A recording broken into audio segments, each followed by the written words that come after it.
পিকের খেলায় ফিকে কে? ভোটবাক্সের উত্তর বলছে তিনি নিজেই।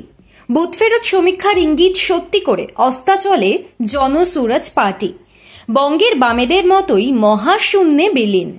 মগধের মসনদে নম নীতিশের প্রত্যাবর্তনের পক্ষে রায় দিয়েছে পাটলিপুত্র। তেজস্বী রাহুলের হাতে হ্যারিকেন তো হয়েইছে। বিহারের ব্যালট যুদ্ধে মুখ থুবড়ে পড়েছেন ভোট কৌশলী প্রশান্ত কিশোরও। নামের আদ্যক্ষর পিকে হলেও ল্যাজে গোবরে হয়েছেন ডায়মন্ড সিস্টেমের ডার্বির অমল দত্তের মতোই। রাজনৈতিক বিশ্লেষকরা বলেছিলেন জাতপাতের অঙ্ক তো অনিবার্যভাবে আছেই, তার বাইরে এবারের বিহার ভোটের ফলাফল মূলত দুটি বিষয়ের উপর নির্ভর করবে। প্রথমত এসআইআর এর প্রভাব এবং দ্বিতীয়ত একমেব দ্বিতীয়তম প্রশান্ত কিশোর। নির্বাচনী বৈতরণী পার করার লড়াইয়ে পিকের খেলায় সাফল্য ব্যর্থতা এতদিন মূলত দেখা গিয়েছিল পোল স্ট্র্যাটেজিস্ট হিসেবে, কিন্তু এবার সরাসরি ভোট রাজনীতির ময়দানে তার পারফরমেন্স কোন হিসেব কতটা গুলিয়ে দেয় সেটাই দেখার ছিল। বাস্তবে গুলিয়ে গিয়েছে পিকেরই অঙ্ক। তার নিজের দলের বিপর্যস্ত অভিষেক শুধু নয়, নীতিশের দল 25 পেরোলে রাজনীতি ছেড়ে দেবেন বলে তিনি যে ভবিষ্যৎবাণী করেছিলেন সে কথা রাখবেন কিনা সে প্রশ্নও উঠতে শুরু করেছে। বিহারের রাজনীতির চেনা ছকের বাইরে গিয়ে বিকল্পের সন্ধান দিতে সমাজ সংস্কারের চেহারায় ভোট যুদ্ধে নেমেছিলেন পিকে। 3 বছর আগে শুরু করেছিলেন 3000 কিমির পদযাত্রা। 1917 সালে যেখান থেকে সত্যাগ্রহ শুরু করেছিলেন মহাত্মা গান্ধী, সেই চম্পারণ থেকে 1 বছর আগে গড়া জনসুরাজ পার্টির কাণ্ডারি হিসেবে বার্তা দিয়েছিলেন দিন বদলের। যে রাজ্যে ভোট কাস্ট হয় না, কাস্ট দেখে ভোট হয়, সেখানে নির্বাচনের কুরুক্ষেত্রে পিকে জাতের চেয়ে বেশি গুরুত্ব দিয়েছিলেন ভাতের দাবিকে।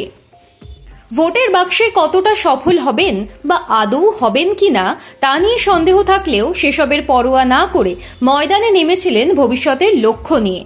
সাফল্য বা ব্যর্থতার উপরে স্থান পেয়েছিল সুবিধাবাদী রাজনীতির বিরুদ্ধে রুখে দাঁড়ানোর প্রয়াসটা। বাস্তবে দেখা গেল তাঁর প্রচারে জনসমুদ্রের দেখা মিললেও ভোটবাক্সে অবস্থা ফল্গুর স্রোতের চেয়েও খারাপ। ভিড় ভোটে রূপান্তর না হওয়া ফের একবার বোঝালো সংগঠনের প্রয়োজনীয়তা। তার দর্শন যে রাতারাতি বিহারের বাস্তব পরিস্থিতিটা বদলে দেবে না তা ভালোই ঠাহর করেছিলেন পিকে। আর তাই আগেই বলেছিলেন নির্বাচনী লড়াইয়ে তার দল হয় আকাশ ছোবে নয় ভূমিশয্যা নেবে, মাঝামাঝি কিছু হবে না। তা হয়ওনি, বরং বলা যায় ভূপতির বদলে পাতাল প্রবেশই হয়েছে জনসুরাজ পার্টির। এক ধাক্কায় 238 আসনে প্রার্থী দিয়ে খাতা খুলতে পারেনি একটিতেও। জাত সত্তার বিহারে দাঁতই ফোটাতে পারেনি নীতিশ তেজস্বীর বাইনারিতে। তার আকাশচুম্বী কর্পোরেট প্রচার ছুঁতে পারেনি মগধের মাটির মন। তবে পিকেকে ঘিরে বিহারে ভোট রাজনীতির যে অঙ্ক ছিল তাতে বিবেচ্য এটা ছিল না যে তিনি কটা আসন পাবেন, বরং অনেক বেশি কাঁটা ছেঁড়া চলেছিল এই নিয়ে যে তার দল কত শতাংশ ভোট পাবে, আর সেই ভোট প্রাপ্তি ছাই দেবে কার বাড়া ভাতে। পাটলিপুত্রের লড়াইয়ে পিকে এনডিএ নাকি মহাগঠবন্ধন নিজের নাক কেটে কার যাত্রা ভঙ্গ করবেন তা ভেবে কুলকিনারা পাচ্ছিলেন না রাজনীতির কারবারিরাই।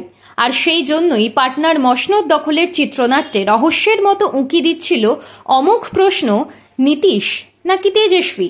পিকের চালে ফিকে হবেন কে?